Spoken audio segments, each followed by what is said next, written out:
First of all, just a huge congratulations on a great win in the weekend.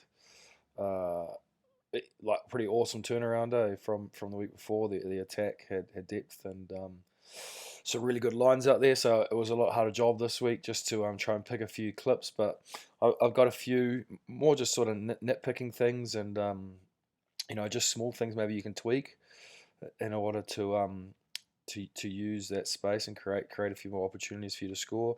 Again, this is your attacking system, so I'm not sure what your plan is all the time, but just a few things that I see, see if they work. Just to highlight, how good this was. Just I think it was off a line out. Great depth here. You got ball line runners. This guy ran some great lines today. In depth. Just now though, when it's got to this situation, we just get a little. Everyone just gets a little bit lateral again. So everyone's just kind of running sideways looking for the ball. Where as you get here, maybe if this guy here could straighten and you got your backdoor option again around there, you could have that second line play again. He's kind of held up a bit. If he keeps his line running here and comes straight at Hunts, he'll pick a really good line. Instead, he just kind of crabs across the field. Thought great work here. That's good support, good ball carrying, coming from depth. Just as the clip plays on, love the use of the blind side. I feel here now from these next three rucks, players get a little bit lost. So I'm not sure whether that's player IQ or they're not learning the system just yet. We've kind of got four guys in this area here, so I'm not really sure what this guy's doing. Maybe you could have a word to him in this situation and kind of bring him into this point here. Scrum half can't really see the connected first receiver here in case we want to go in behind. Maybe he can see through here. But as it plays on, we just get a little bit lost. That's from an old clip. Plays through. This guy's kind of in no man's land now. This is probably where you want to go quickly, maybe, and come in behind and go to the backs instead. You got an isolated guy standing flat. Still gets go forward ball, and again a guy comes around the corner here looking for the ball. I'm not sure, if he'd be better off trying to work his way out here and having a shot going to the backs. So I'm not sure whether these guys don't know the plan, or who you should be playing off in that situation. And then just on this one here, maybe if there was a connected player in behind here again, if one of these backs could get connected as you play it through, it could have gone straight out the back to him, and then he's running into this space. You got hips in here, hips definitely in here. If you could get a connected player and it goes out the back to this pod running forward, and then we bring these players into effect, there's a hell of a lot of space out here that you've just created, but instead it's kind of one off, one off, one off. Maybe if you could highlight that, I think you got a really good chance of scoring a try there. I'd class that as a try scoring opportunity, probably. You got to the edge here and you get a decent setup. But there was something I was actually thinking about for you guys being a smaller team, and it was ever since I watched your MSP game, the preseason game, their line speed was so quick and they were so much more, physically dominant than Poneke that I was trying to work out maybe a way to hold that line speed. And what I was thinking is if you could get the 9 in motion. I'm not sure again whether that's part of your plan at the moment, but when I came down on longest day, I remember a few of your set plays off 9 that Greg was running, and I thought that the 9 was in motion quite a bit. Because they haven't set too well here, if you could get this 9 in motion, running into this gap, trying to get around here, and you get 6 to bite in, you're going to create quite a bit of space again. You're going to create a bit of a hole. One thing that you've done very well here, and something you didn't do last week, is there's a great space between the 9 and the first receiver.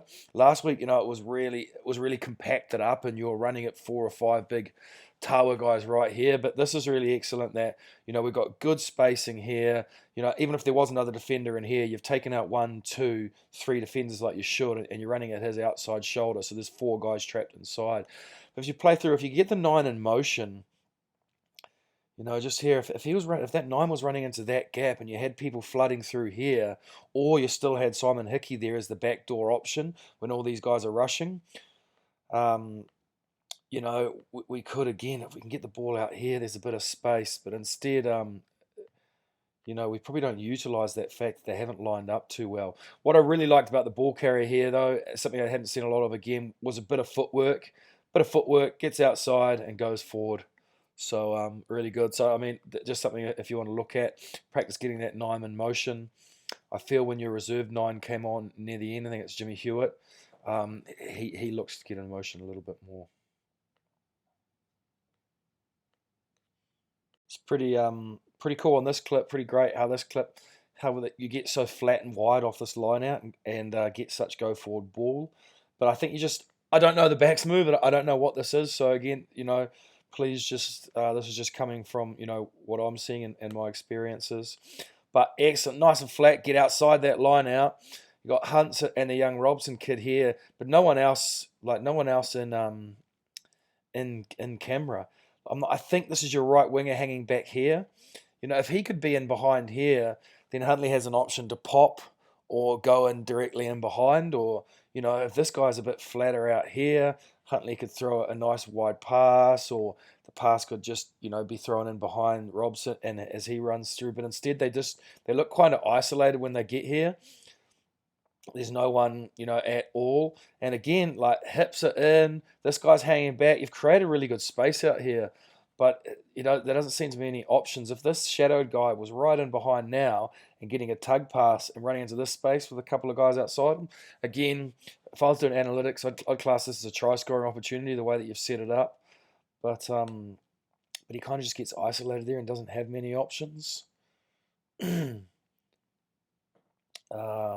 Yeah, so again, just a bit of support, just connections, and that could be a really good try scoring opportunity, I reckon. I noticed a common theme is as soon as we get to an edge, like of all teams that you ever watch, as soon as we get to an edge, we play off 9. And I presume that's because people played the 2-4-2 systems or 1-3-3-1, which worked for the pros, but it doesn't necessarily, we don't necessarily need to copy it. I just want to show an example of why I say that here. Because we get here, I think you've come from a scrum on the other side. Now here's your mismatch. Here's where you're not set. Lazy second rower. There's your 3 front rowers. You've created, and they're out of position and they're not good. But we always think we have to play off 9 when we get to this edge. Where my teams in the past previous seasons, I've been encouraging us to get away from playing off 9 because this is where the defense is always best set, especially at club rugby. We want to be able to get away from playing off 9, start playing off 10 and attacking in here because you've got huge mismatches, a whole front row in the middle of the park. I mean, that's a dream, isn't it? It's a dream we're trying to create. Instead, we hammer it up in here where they're set.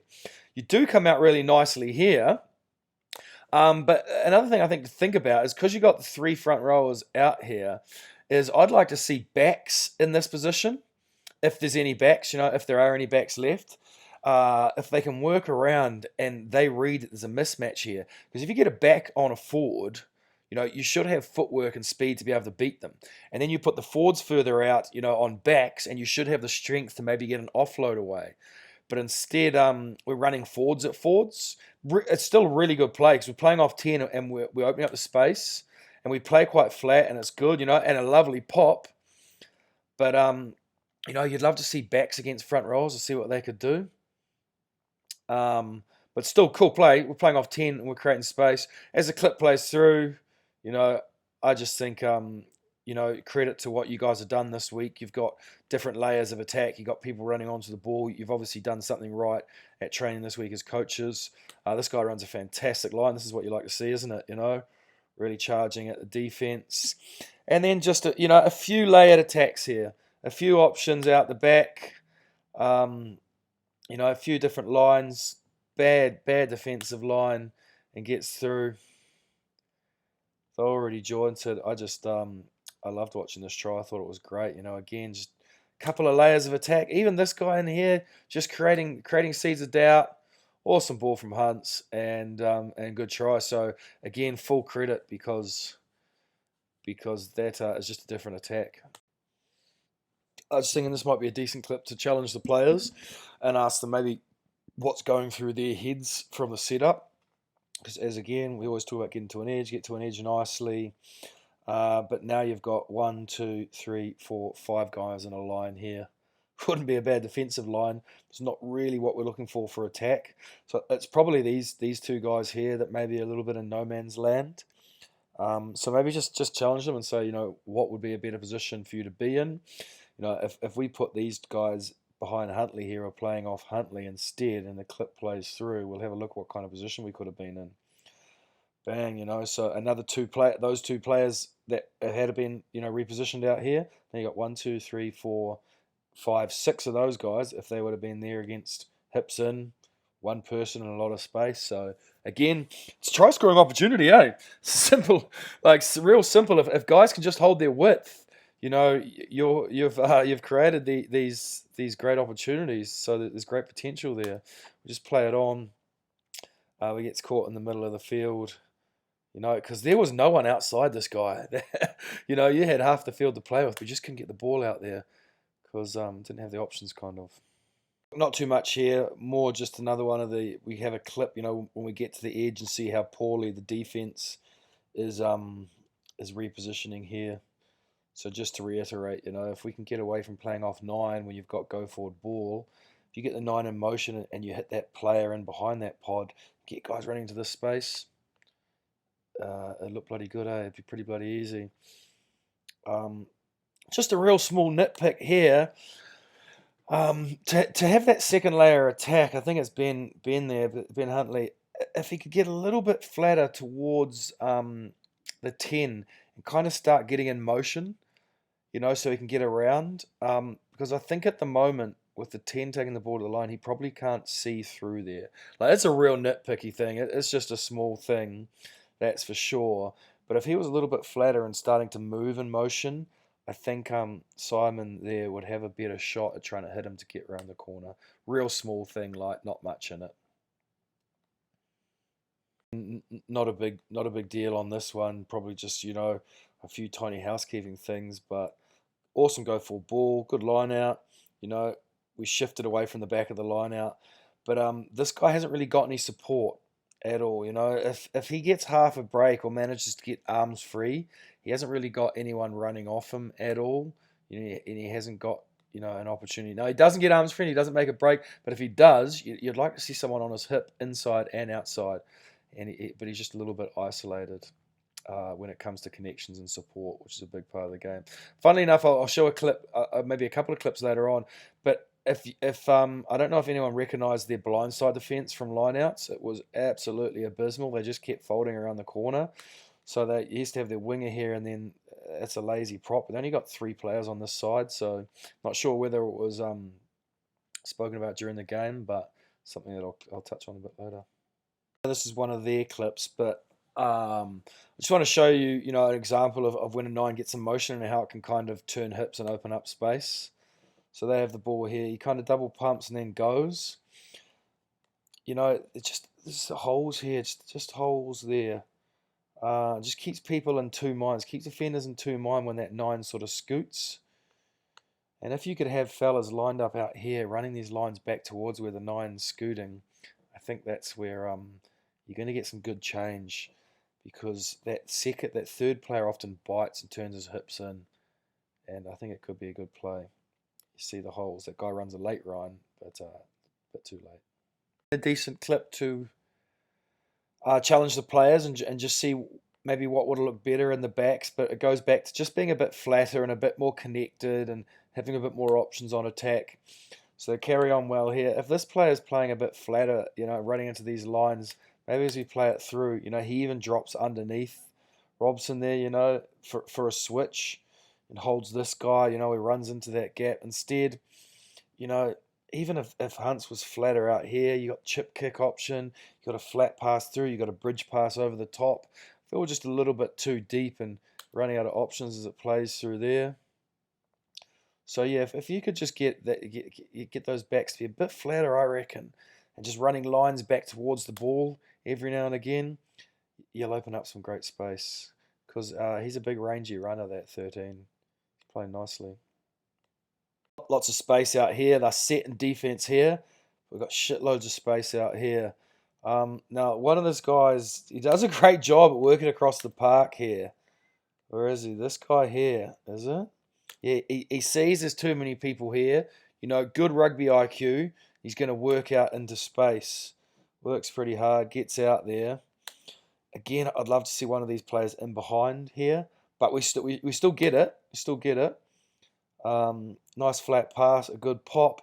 Now this guy's worked his ass off. It looks like a front rower to get all the way around here to hold the width, but he's just got too depth and then hasn't made his run.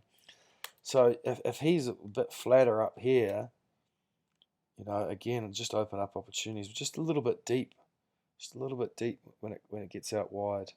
But fair play to him for working that hard to get out there, but then just hasn't quite got himself there. Just an example in the second half where I found that their defensive policy seems to be fold, and they're not hold the blind too well. If you could get a couple of these forwards you get your hooker to hang out here and a couple of these forwards to hang out here as we play it on, look like they're lazily going across the park. You carry to the middle of the field. And then we pause it there, like these guys are wrecked here. They're not interested. So if you had your hooker holding depth out here, one more flanker here, another forward there, then as you hit the middle of the park, you sent two backs changing direction around this corner. It's quite fun. I think players enjoy sort of doing these switch moves and things like that. But it's always, especially in the last 20 minutes of games, 30 minutes of games, it's always lazy forwards leaving the line out that hold the blind side if their defensive policy is to fold. So just something to think about, that maybe you've got a plan like that already and you're holding it off till later in the season. But I noticed a couple of occasions that the defensive policy was quite lazy, especially in the second half. Off the scrum, they open up lots of holes. I use them a lot. It's really good. Greg does a great job there getting around the flanker and get himself into space. Now, if your 10 just held a little bit more inside, a little bit more in between these players, so Greg could actually kind of pop to him, as we play it through, he's either then in a pop and can run into this gap, or he's right there and he's an option for Hunts to pop off him. Instead, his loop's been quite deep and he's kind of put himself out of the game support-wise. Huntley gets through a little bit, but he's got no support. So again, just be great to see the 10 just a little bit closer on the 12's butt to be able to either support that line or get a pop pass in behind, and then he's got the hole himself. But great work, love the move.